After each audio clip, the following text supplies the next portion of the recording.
Hello and welcome to the Rural Doctors Programme. I'm Jerry Cannon.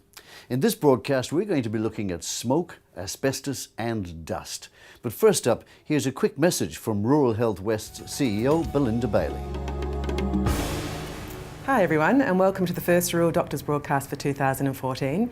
We really hope you enjoy this topic, as we hope you enjoy all the topics that are lined up for 2014.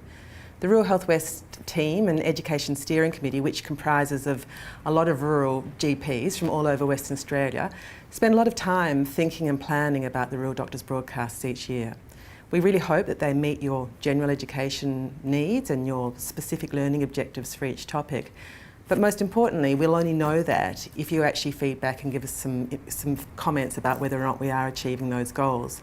So if you do have any feedback about the Rural Doctors broadcast, please jump on the Rural Health West website and send us an email with those comments. 2014 is going to be a fantastic year for Rural Health West. As many of you will know, it's the 25th anniversary of the West Australian Centre for Remote and Rural Medicine, otherwise known as Rural Health West. And we're really looking forward to celebrating with lots of rural doctors at our annual conference on March 15th to acknowledge the many years that the organisation's been involved with Country WA, but most importantly, the amazing work that so many of you do out there. So please, we look forward to seeing you at the annual conference and your families, and look forward to working with you throughout the rest of the year. Thanks, Belinda. Now we know that smoke, especially cigarette smoke, can be a major contributing factor to lung cancer. Professor Gary Lee is a Winthrop Professor of Respiratory Medicine at the Lung Institute of WA, and he joined Dr. Olga Ward to speak about the relationship between smoking and lung damage and how to better pick up and manage smoking-related lung diseases. Gary, welcome to the program. Thank you. Thank you for having me. Gary, smoking. Yep. Big problem for general practitioners in terms of trying to assist our patients to quit and trying to convince our patients not to take it up, and indeed to manage their multiple smoking-related diseases. One of the things that often occurs to me when I meet some patients is how much of a problem is passive smoking? Yeah, passive smoking is increasingly realised as a significant problem. It's extremely difficult, however, to quantify it or to measure its effect. So we don't have a very good sort of evidence-based measurement of how significant the problem is, but we do believe that it does contribute to smoking-related diseases. Mm-hmm. So I see quite a few asthmatics who've had to work in smoke-filled environments and who've had to actually give up jobs or move on. And for them it's quite quantifiable because you can do their spirometry. Yes. But is there any kind of rule of thumb where you can say to a patient, look, if you're in there for 2 or 3 hours, you're going to get equivalent of so many cigarettes? That's the part that is difficult to quantify. I think the spirometry or the peak flow reduction that's easy to quantify. It is the amount of passive smoking that is difficult to quantify. But I think if you have a host that has a response to the passive smoking and it shows that there's a drop in the peak flow, for example, if the person is clearly having measurable effects of reduction in peak flow or spirometry or having significant symptoms, then either they need to be protecting themselves or the environment needs to change to protect them. Like I said, huge problem for general practitioners, and one of our big issues is the patients say to us, God, doctor, you know, it's the beginning of the year. Yeah. I'm ready to quit smoking this year. Help me. Yeah, nicotine is a very addictive thing, and that is why it is so difficult to control. There is a bit of a difference between nicotine addiction and alcohol addiction.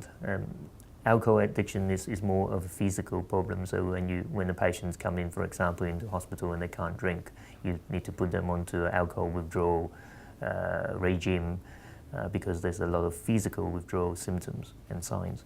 But nicotine withdrawal is much more psychological than a physical effects compare with the alcohol withdrawal. And a lot of times we have patients who are very sick who comes in and they can't smoke because they are tied down to the bed for 2 weeks and they don't actually have too much problems. And unfortunately, as soon as they go home, they start smoking again. And you ask them, why you were perfectly fine in hospital for those 2 weeks, why do you have to smoke again? And I think there's a lot needs to be targeted towards the patient's understanding of all the side effects and all the complications that will come their way because of the smoking. And a lot depends on their determination. There has been some studies, small studies albeit, that suggest that if you have something physical that the patient can see, then it might help them to remind them when they're at home.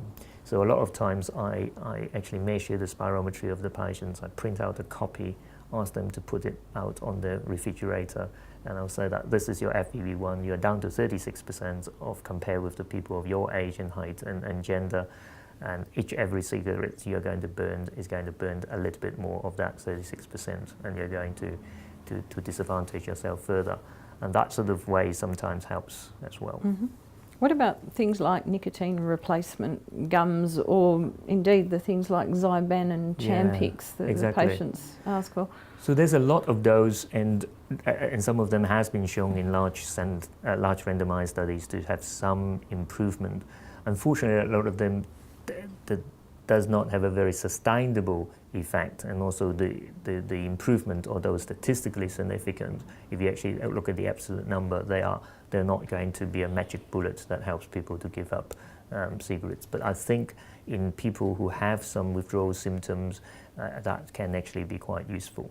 So you're talking about nicotine replacement here? Yes, and maybe Chimpax and the others that might be useful for the short term. In helping them. And so how do things like Champix and Zyban actually work for the patients? They work at the receptors to try to take away some of those symptoms and the anxieties and things that actually be associated with the symptoms. But as I said before, the number one thing is the determination of the patient. If the patient is keen to give up, that's very important. Another important thing that we often forget is whether there's anyone else smoking at home. If you have someone else smoking at home, it is incredibly hard for the person to give up. You have to do it as a team. Yep. So how are we doing in Western Australia overall with all these public health anti-smoking campaigns? Well, I think Australia on the whole is actually doing reasonably okay in terms of a reduction in the overall smoking percentage. But like most other developed as well as developing countries, it's the young females that is potentially a major concern in terms of picking up smoking, and that's probably one of the biggest concerns in the future. And lung cancer, which is probably the most important relations with smoking complication, is still the most common cause of cancer death in males and number 2 in females, and combined together lung cancer is still the number 1 cancer death in Australia, as in most other developed countries. Even though we're doing lots of screening for bowel cancer and breast cancer and prostate cancer, actually lung cancer is our big worry. That's right, and there has been fairly limited advances in lung cancer management in the last 10 or 20 years compared with a lot of the other cancers like breast cancer or colon cancers. Having said that, earlier we were talking about the genetics of some of the lung cancers and some of this very targeted therapy. Could you tell me a little bit about how lung cancer works? Sure. And what kinds of new treatments there are for our patients? Yeah, so traditionally we divided lung cancer into small cell and non-small cells. The non-small cells mainly nowadays is adenocarcinoma and fewer extent squamous cell carcinoma. Surgery is still the only definitive treatment for non-small cell lung cancer, but only about maybe 10 or 20% of patients present early enough to actually be curable by surgery.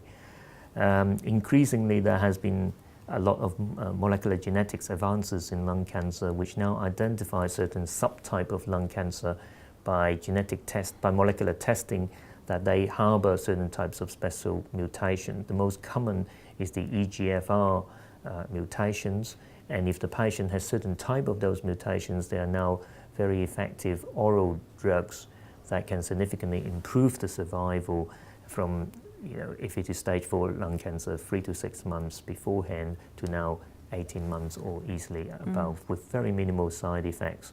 So now it has changed the practice. We are more keen to get tissues, even if it is advanced cancer in a slightly maybe older person with more comorbidities, because it's so easy to tolerate. If you actually do have those mutations, it is important to sample the cancer and test for those mutations. So out of all of the patients who turn up with lung cancer, Yeah.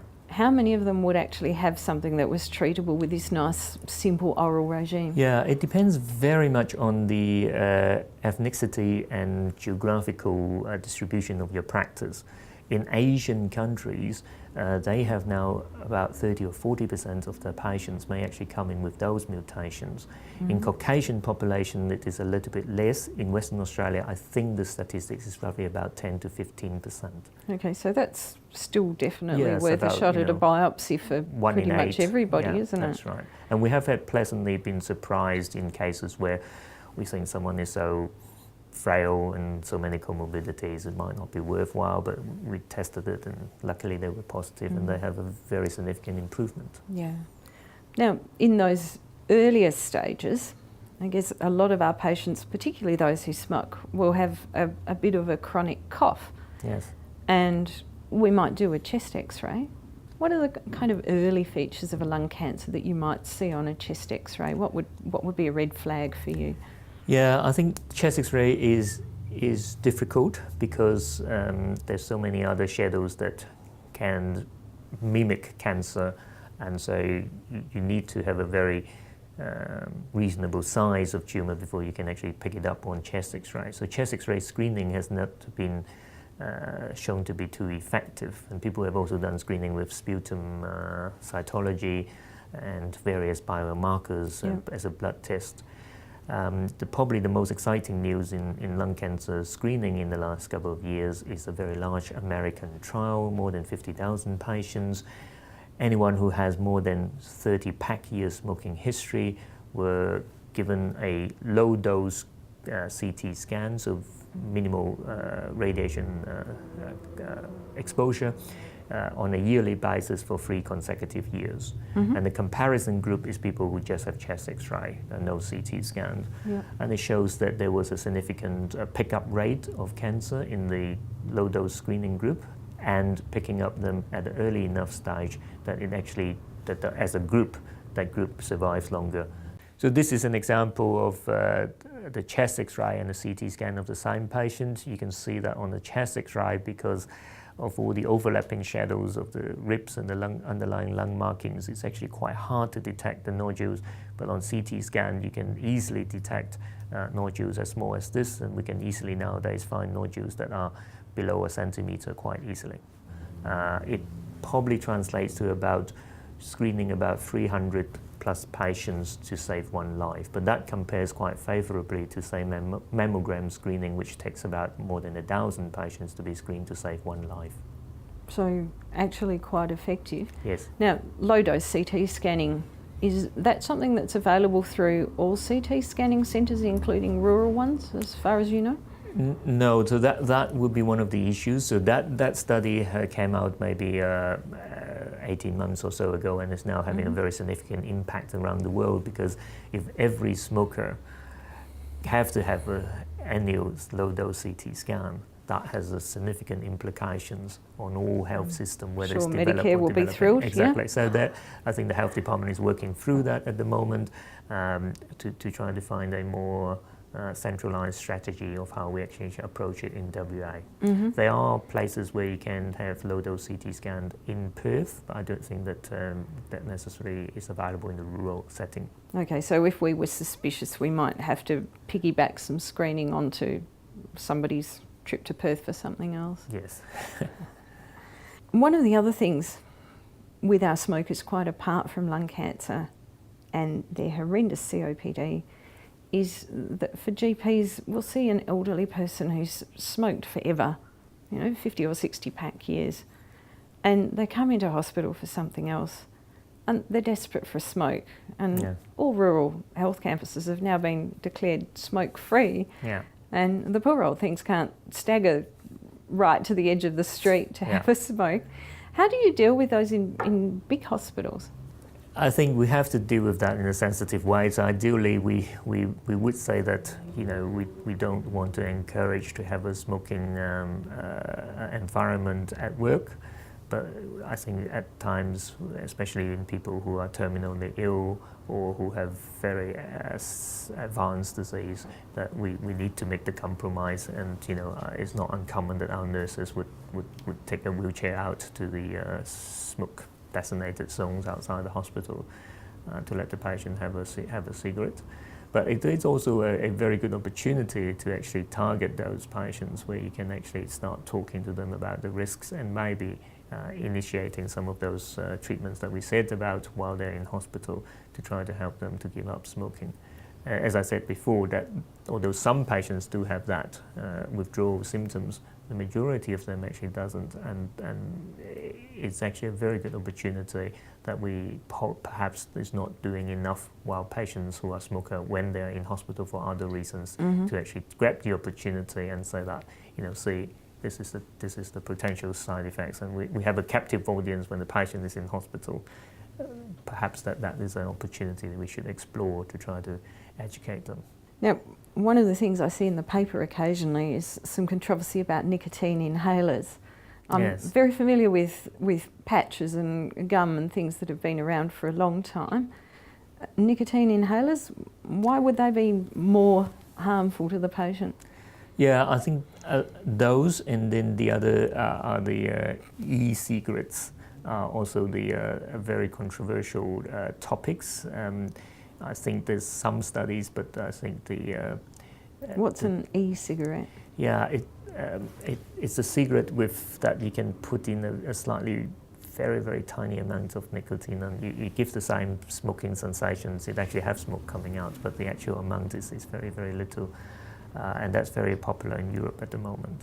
So those are very new developments, and I think that we don't have a lot of data to say exactly what we should do with them. Mm-hmm. So when we're talking to patients about smoking, if somebody takes up smoking, how fast does their lung function deteriorate? So, like, if we could show them a measurable drop, when will we be able to measure a drop? That's a very, very good question. The difficulty about telling people not to smoke is that all the smoking side effects that we talk about, like COPD and lung cancer, only actually affects a certain proportion of people who smokes. And the majority of them actually doesn't necessarily goes into have an obstructive lung function test or a reduction in the spirometry. So I think there's still a lot of things that we don't know. There's almost certainly a genetic or host predisposition that some people are more susceptible to the smoking side effects to the lungs. So we don't actually have a good answer to what you said, because it will take years, and it would depend on the individual susceptibility as well as the amount they smoke. Blast. So if they've been on a pack a day for a year, I can't just kind of show them a picture and go, hey, listen, it's downhill all the way from here. No, I think you can show them the general population trends. The general population trend is that if you are in those 10 or 20%, that has a significant result. Once you've seen the reduction in the spirometry and the lung function, it's a bit too late, and those parts of the lung that is burned are not recoverable. Yeah. And so that's what we were actually trying to avoid. So then they're just kind of paddling very hard to stay still in the water. And we mustn't forget that smoking also have obviously risks of ischemic heart disease, peripheral vascular disease, and many other things as well. Yeah. Now, a lot of my patients say to me, oh, I'm just a social smoker or a light smoker, and apparently 15 a day is light, although that seems to me to be not that light. Yeah. If people really can't quit, how much can they actually reduce the damage they're doing by reducing the number of cigarettes they're smoking? Oh, there's a clear-cut dose-dependent response to the harmful effects of cigarettes. So 14 is better than 15, and 13 is better than 14, as we said. And finally, some of my patients smile sweetly at me and say, oh, well, I've given up the cigarettes, and I'm thinking, yes. And they go, And now I'm smoking marijuana because that's not harmful for my lungs. Yeah. Have you got a really good pat answer for them where you can give them some evidence about what it's doing? Yeah, there's very good data nowadays that marijuana, in terms of lung damages, is a lot worse than cigarettes, and it is known to cause more cystic or bullae changes than cigarettes. So there are papers that suggest that while we quantify people's pack year in smoking history, we should also quantify people's joint years for their marijuana smoking. Mm-hmm. It's certainly, I think the link to lung cancer is not well established, but the link to COPD type changes and cystic changes in the lung is very significant. Okay. Is that kind of a more linear thing, or do they again have this genetic thing where some people can smoke pot with impunity for 30 years and not destroy their lungs at all? I don't think that we have got the data to support one way or the other, partly because that it's a relatively newer phenomenon compared with cigarette smoking, where we have so many more years of data, and partly because people are not as forthcoming in owing up to how many joints they smoke a lot of times as well. And we'll come back to that discussion in a moment. When working in environments where dust is unavoidable, like on a farm, it's easy to go ahead with the work that needs to be done without considering what safety gear you might need. We spoke to farmer and chairman of FarmSafe WA, Mike Norton, to get his advice about protecting our lungs and the importance of constantly reminding farmers to take these protective measures.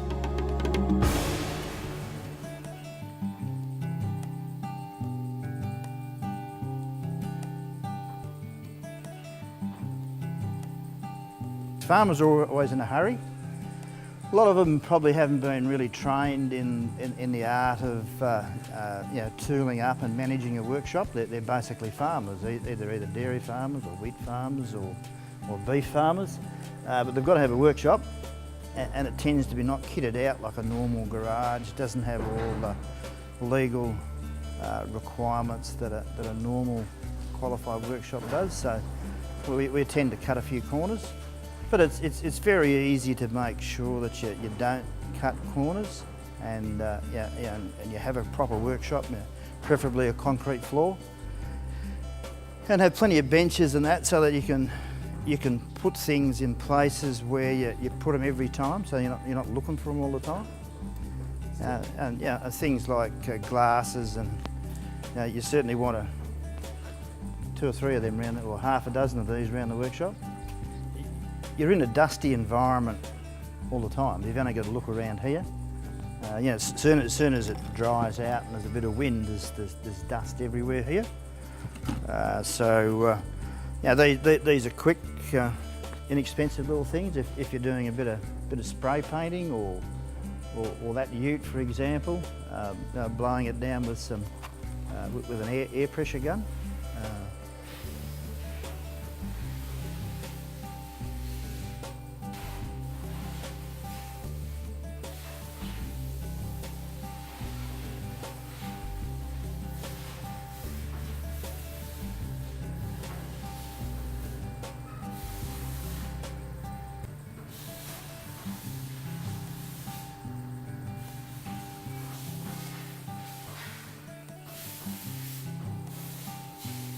For these particular things, especially when you're spray painting, we would have cleaned that back and give it and that's what happened to that ute. It'll all get stripped down, the trail come off, it will clean it up, and we'll give it a body undercoat.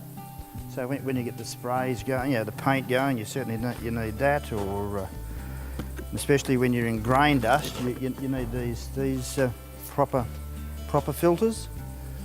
If you're in silos, decontaminating a silo, grain dust and all the stuff that you spray around in those grain silos, you certainly need one of these.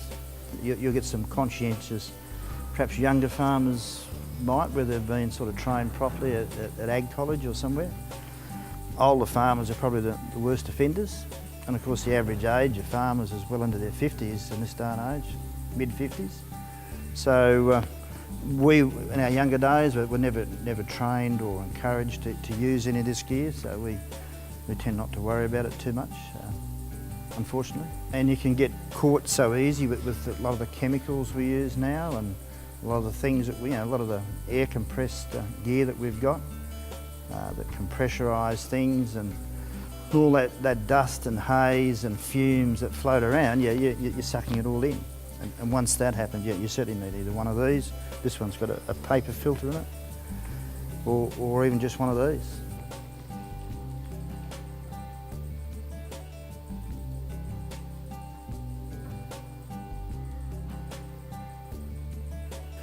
Well, we don't use a terrible lot of chemicals here because we're basically dairy farmers, but we certainly do use some chemicals, but nothing like is used in the cropping industry, for example.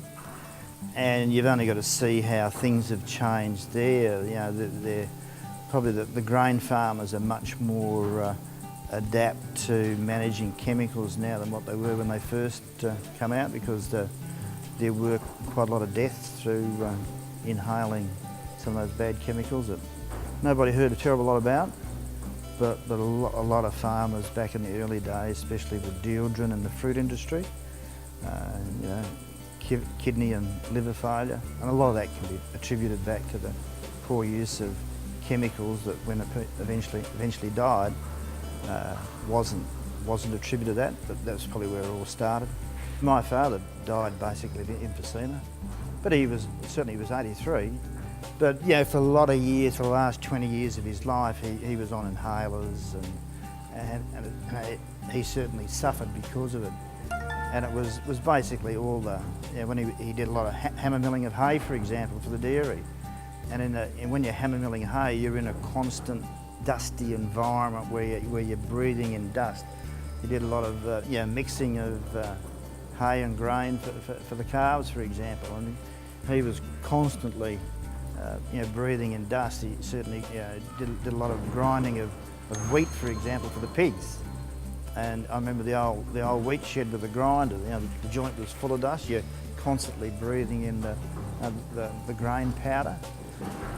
In his early days, he did smoke, but in the latter part of his life, he certainly suffered from emphysema. And it was all the dust and the stuff that he breathed in over a very long period of time. Because you were supposed to be pretty tough, and back in the 40s and the 50s, you didn't worry about any of these things. And a lot of people died in their mid to early 50s. A lot of them died of heart failure and a whole lot of other things that we don't currently have. And the average age of farmers now is probably 20 years older than what it was back in those days.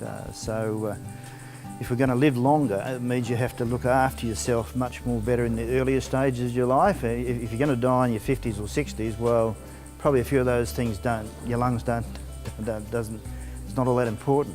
But if you're going to live till you're 80 or 90, then some of those finer qualities of lungs, livers and kidneys have got to be looked after, certainly in your formative years, back in your 30s and your 40s and your 50s.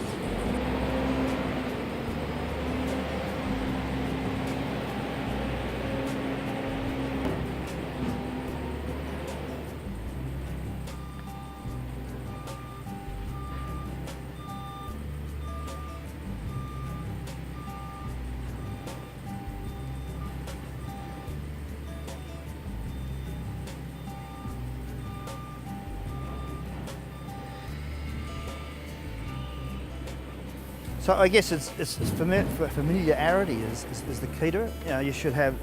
We should have all the information at the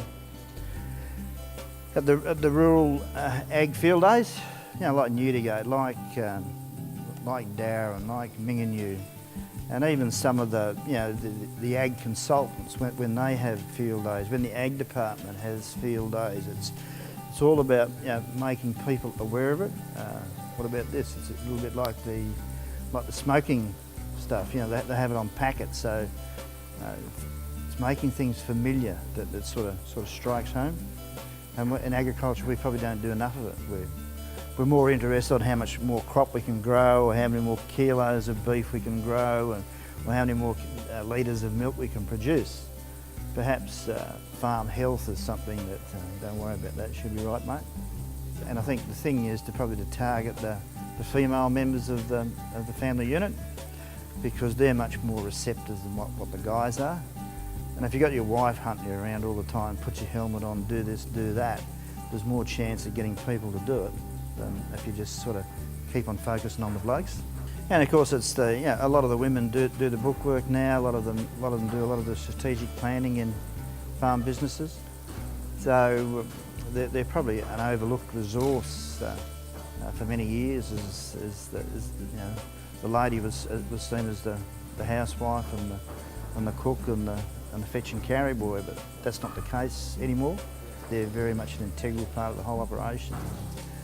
And farm health and safety is something that's probably more in their domain than what it is the male leader of the unit.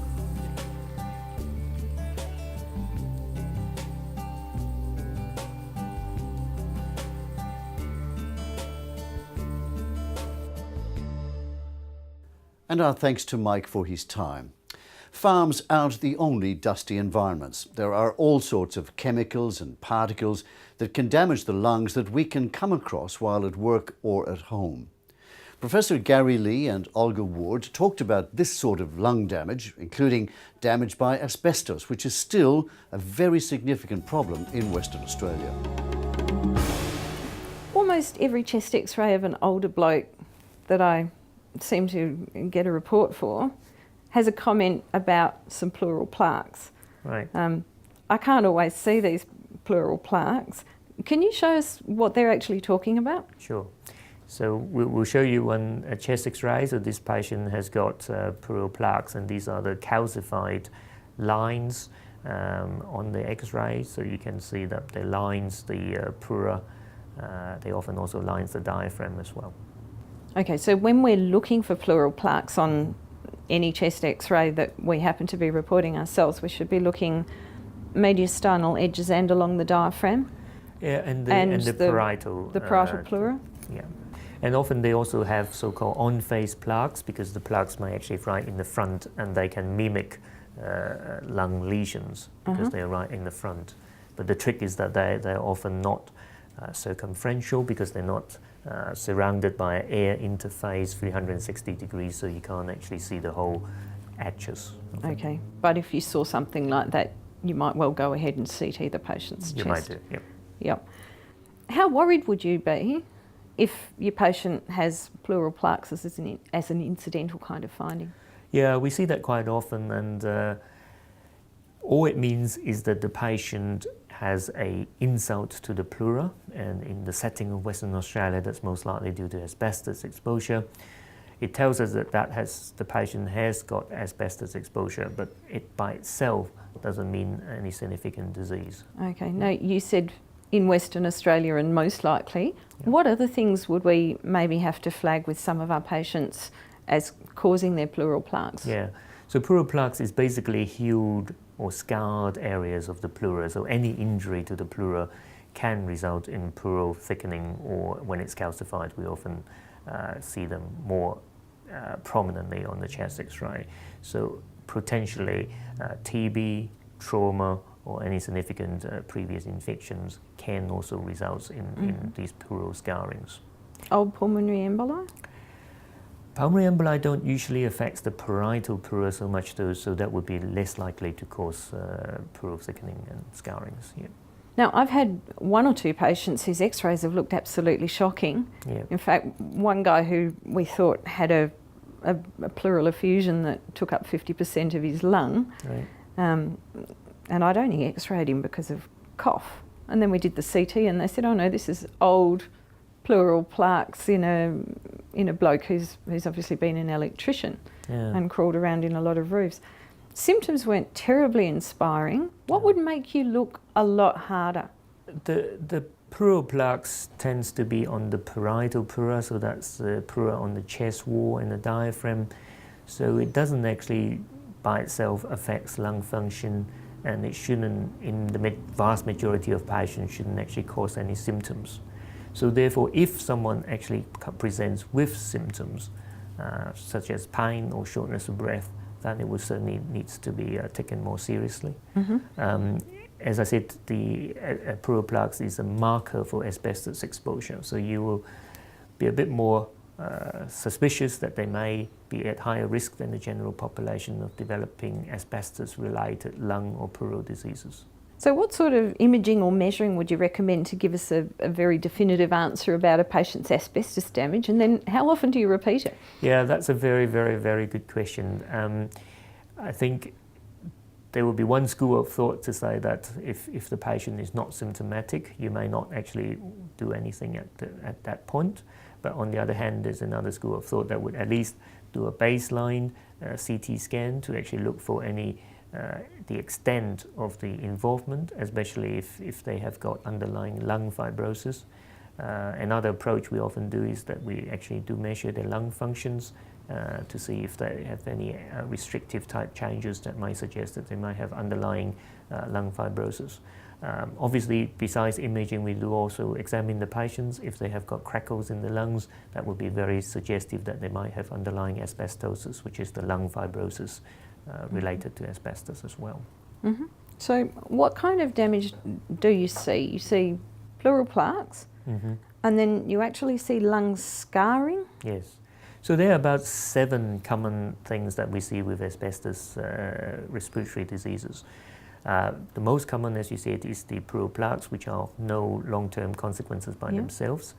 But the pleura may also be affected and reacts by generating a pleural effusion, but which is benign, and it is often very difficult because there's no hallmark diagnostic test, so it's a test of exclusion. So these are the benign asbestos pleural effusion. When they healed, the pleura are often healed by forming a very diffuse scarring. So this is what we call the diffuse pleural thickening. So those are the 3 common benign pleural problems. And the 4th pleural problem obviously is mesothelioma, which is what we often worried about in people who are asbestos exposed. In terms of the lung, the important things, the 3 things that can be affected is the visceral pleura gets very thickened and it rounds up like a ball. They often have invagination of the visceral pleura and round up, and sometimes you can see the blood vessels in the lungs going, following it, so-called the comic tail signs, but a lot of times is a radiological recognition. Yeah, so that's what we call the round atelectasis, and it often mimics lung cancer, and it's actually quite a difficult thing to diagnose sometimes. And we often get those referral because people who are asbestos exposed, and many asbestos workers also are heavy smokers, and they have this round shadow on the chest X-ray, so they get referred to us. The other 2, one is the asbestos scarring of the lungs, so the lungs become stiffer and they go into interstitial lung disease and fibrosis. And the last one is that asbestos potentiate the effect of smoking, so in terms of creating lung cancer. So that's another aspect, that if you have asbestos exposure, it's all the more importance to give up smoking. Obviously somebody who's worked at Wittenoom is going to be at risk. Who are your other high-risk patients that we should know about? Well, there's a lot of them. Not just the people who has worked or lived in Wittenoom, but people who transport and load the asbestos in the shipyards, etc., are all at high risks. But nowadays what we're seeing more is so-called the end users of asbestos products. So the carpenters, the builders, the plumbers who use the asbestos or work in construction sites of new houses where asbestos is used to put in the wall and the insulations, or the insulation around the pipes, and etc. They're all at high risks. Cars, for example, the car bricks are often lined with asbestos, so those who work with those in the garage, etc., are all at higher risks. With things like brake linings, do people still use asbestos in any form anywhere? I don't think so in Australia, but there will be still a lot of asbestos around in especially old houses and old hospital pipes wings, yes. Yeah, absolutely. So that still remains a bit of a concern. But believe it or not, globally speaking, the world is actually mining and exporting more asbestos than it ever has, and that's actually a significant increase in use and consumption of asbestos in the world at the moment, mainly in the developing countries where asbestos is a very good, cheap and effective insulation material. Yeah, scary. Yes, so that's why we're expecting that the global incidence of mesotheliomas to still continue to rise in the next few decades. Yeah. Now, our schools and hospitals seem to go through phases of having their old roofs removed and their old insulation removed and whatever. Surely it's more risky to fiddle around with this stuff than it is to kind of leave it there and coat it with paint or something? Yeah, I think that's the decisions that a lot of the industrial hygienist has to decide as to whether the worn out walls and roofs may flick off more asbestos than to actually remove it. But I think the laws and the regulations nowadays are very good in Western Australia, so if you go through the registered, approved people who actually handle asbestos, then that should usually be handled properly. Yeah. Now, could you tell us a little bit about mesothelioma? It's not that common a cancer overall for a GP to see, but pretty jolly scary when it does happen. Still a death sentence? It is, unfortunately, yes, and Western Australia still has one of the world's highest incidence of mesothelioma per capita. So we are still considered the capital of mesothelioma in Western Australia. The incidence of mesothelioma has not gone down at all. There are different prediction studies. Some will forecast that it will continue to rise at least until 2020 in the UK and Australia. Western Australia has much more of a problem because we mined and exported blue asbestos, which is about 100 times more toxic than white asbestos. And mainly Western Australia and South Africa are the only two places that mine and export blue asbestos. So within the state, people who are exposed are much more likely to develop disease than people who use white asbestos, for example. Say a patient has got a mesothelioma, could you just run us through what sort of investigations they have and what it looks like and what kind of treatment they might expect? So most of the patients present with shortness of breath from a pleural effusion. That's probably about 9 out of 10 of them presents in that way. The remaining usually presents with some chest pain. So because there are at least about 50, 60 other different causes of pleural effusion, the initial workup is sometimes more difficult. Pathologists... Will you pick it from the cytology in the pleural fluid? I was just going to say that the cytologist in Western Australia, because we see so many, it has actually got much higher confidence in terms of calling that it is cytology positive than many other places in the world. But even so, we probably be able to pick it up on cytology in about 6 out of 10. So the other cases, then we will have to go and take some biopsies. And there are several ways to take biopsies. One is to actually look in through a camera, fluoroscopy, and you can see that this is the diaphragm and this is the lung, and there are different little nodules, and you can see that if we do biopsies, then we can directly visually target those nodules, and there's much higher yield. Some of these nodules are very easy to see, but I imagine that they can be quite subtle. Yes, so these other videos we can actually show you that is the majority of the pleura actually looks quite unremarkable, and there's only 2 little nodules at the very end that we were able to see.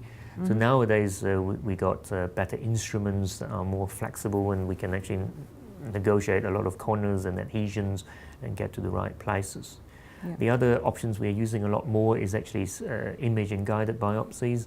So we might even do a PET scan beforehand in someone with diffuse thickening to see what is the hottest place, and then target our biopsy from there if the patient has obvious CT scan evidence of pleural thickening. So after draining the effusion, then surgery is not an option for mesothelioma because mesothelioma grows like a sheet rather than one discrete lump. So people have tried removing the entire lung, the diaphragm, the pericardium, stripping off the parietal pleura and removing all the mediastinal lymph nodes. We in Western Australia has never endorsed that approach. Sounds pretty radical. What would you breathe with? With the other lung, and that becomes a problem. And if you have anything wrong with the other lung in the post-operative period, so even in the most experienced pair of hands that has about a 5% operative mortality. And we feel quite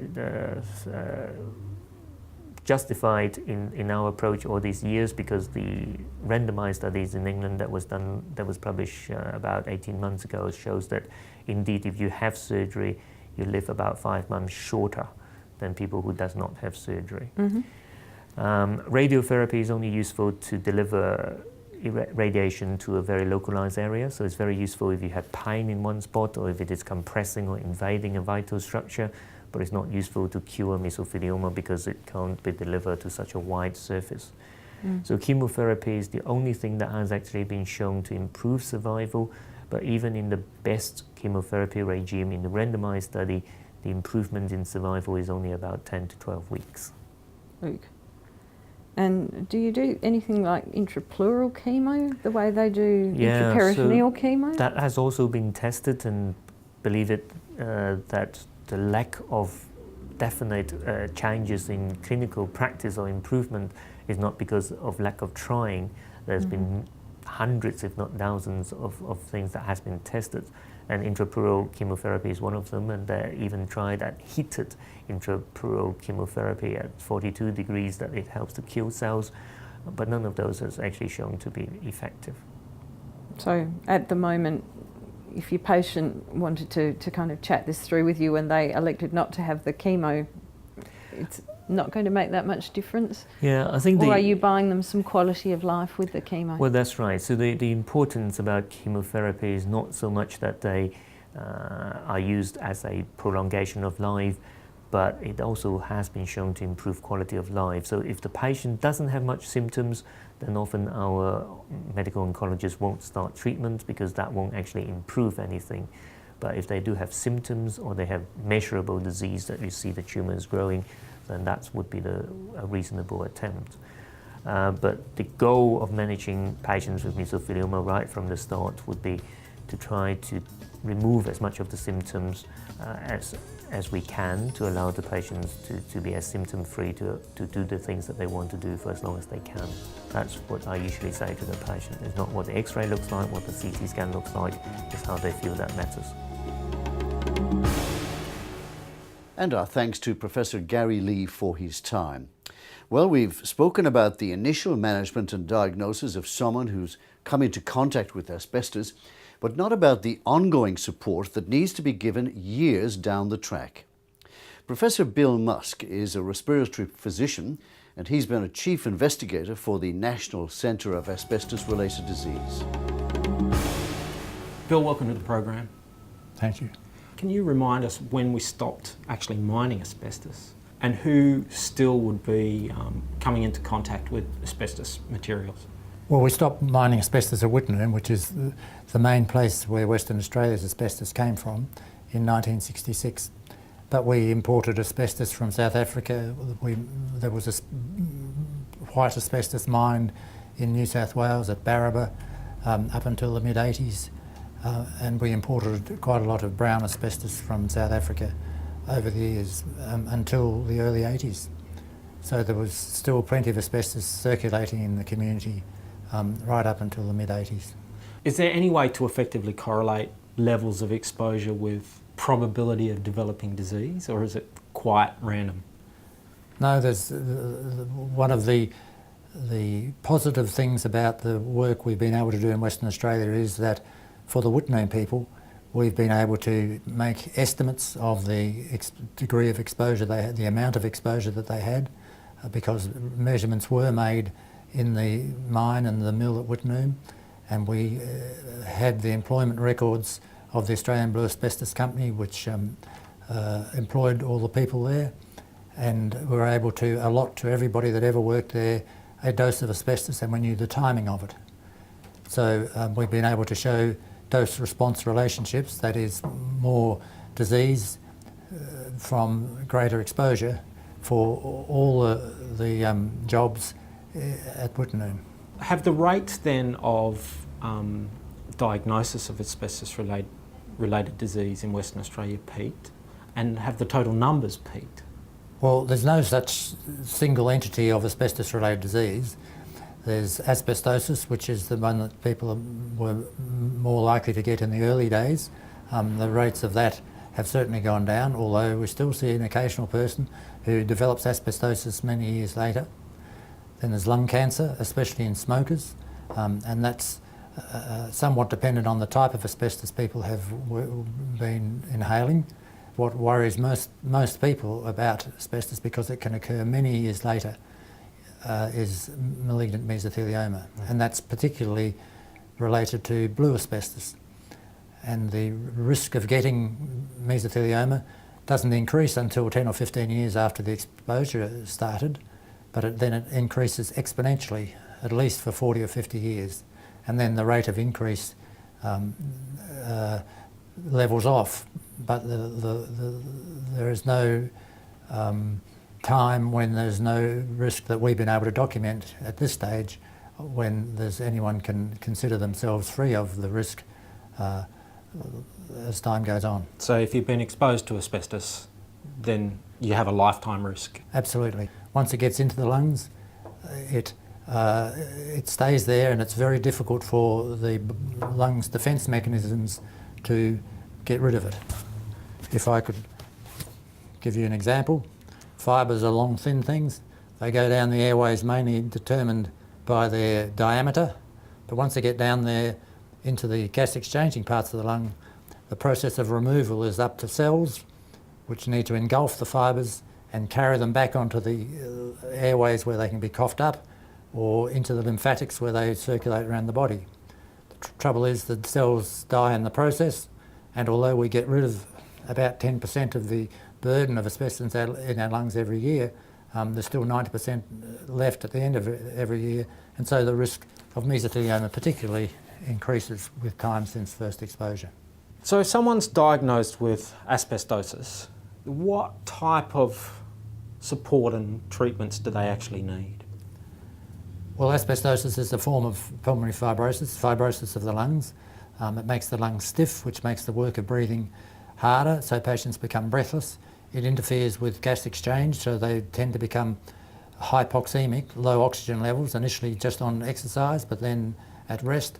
So they need support for their breathlessness by keeping them as fit as possible, and but accepting that their oxygen levels may go down when they exercise, so that they may need oxygen initially on exercise, but then ultimately as the disease progresses, and it always does progress, then they may need oxygen at rest.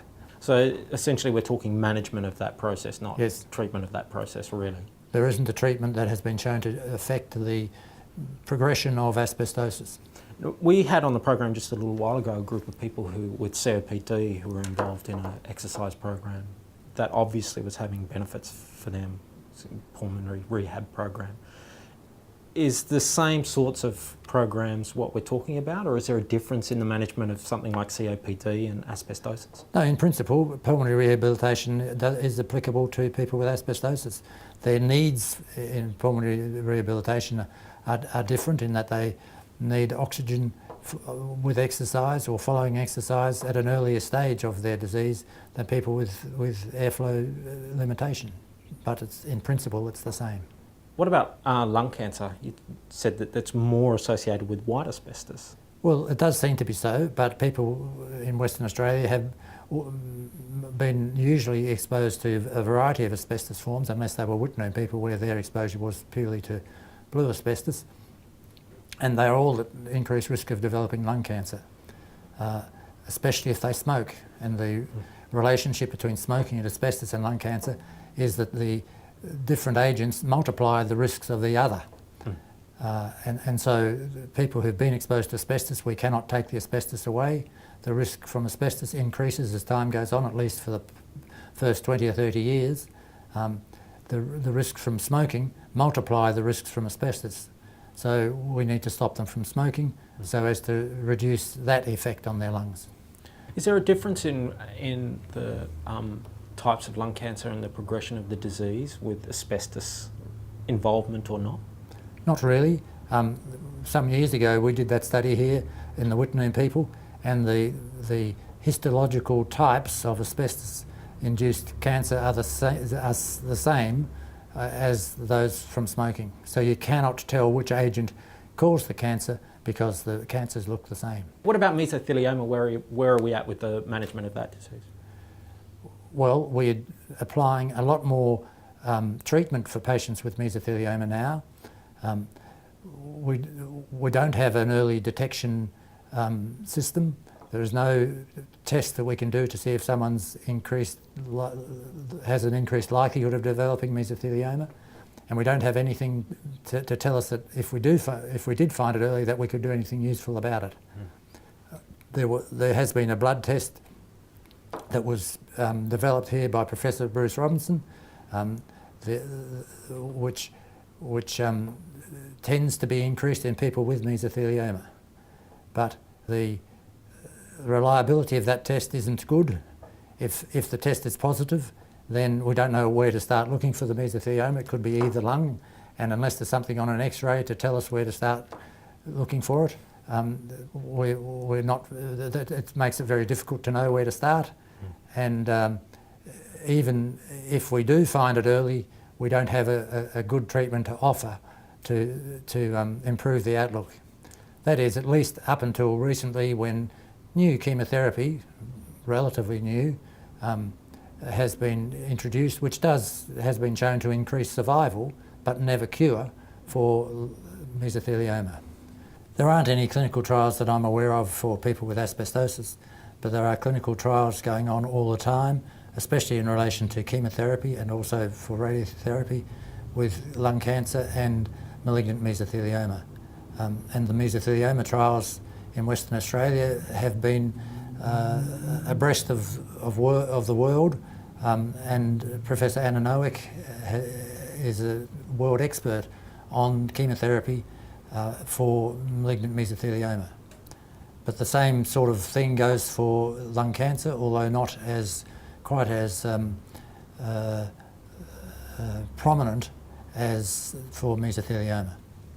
Okay, let me get on to the legal aspect, because obviously as soon as you say asbestos, then there's legal implications. Is there anything that GPs should be doing if they have a patient who they suspect has been exposed to asbestos and may need treatment, through that process of investigation in terms of documentation or anything like that, to make sure that that doctor themselves have covered themselves in terms of their legal obligation, but also to make sure that that patient has every opportunity? Yes, I think it's really important to get the diagnosis right, whichever asbestos-related disease we're dealing with, to get the exposure history accurate, and then get advice about what the legal consequences might be. In Western Australia, we have the Asbestos Diseases Society, which has been really effective in sorting all those problems out. And if there's a question about the possibility of an asbestos-related disease, whether there are legal consequences apparent at the time or not, then the advice of the Asbestos Diseases Society, in my experience, has always been very, very good. So worth giving them a call? Yes, their number is 9344 077. So Bill, do you have any final advice for GPs who have a patient who they suspect has been exposed to asbestos, or they suspect might be developing some asbestos-related illness? Yeah, I think a thorough assessment of the possibility of an asbestos-related disease needs to be undertaken. The diagnosis needs to be accurate, and the effect on the person needs to be thoroughly assessed so that plans can be made for further investigation and management. I think GPs are the best people to make that judgment, but there is a special occupational lung disease clinic at Sir Charles Gardner Hospital where asbestos-related disease has become, by necessity, a focus, and that is a well-oiled machine to sort out the diagnosis and the compensation issues and get things moving as thoroughly and quickly as possible. So even if you're unsure at all, then possibly worth giving them a call at least to... Absolutely, yep. And that's it for this broadcast. Thanks once again to all of our guests, Professor Gary Lee, Professor Bill Musk and Mike Norton for their time and indeed their expertise. If you'd like to review this program or any others, you can visit our website ruralhealthwest.com.au and watch shows going back to 2010. We're back on the 4th of March with a program that looks at men's health. I look forward to your company then. I'm Jerry Gannon.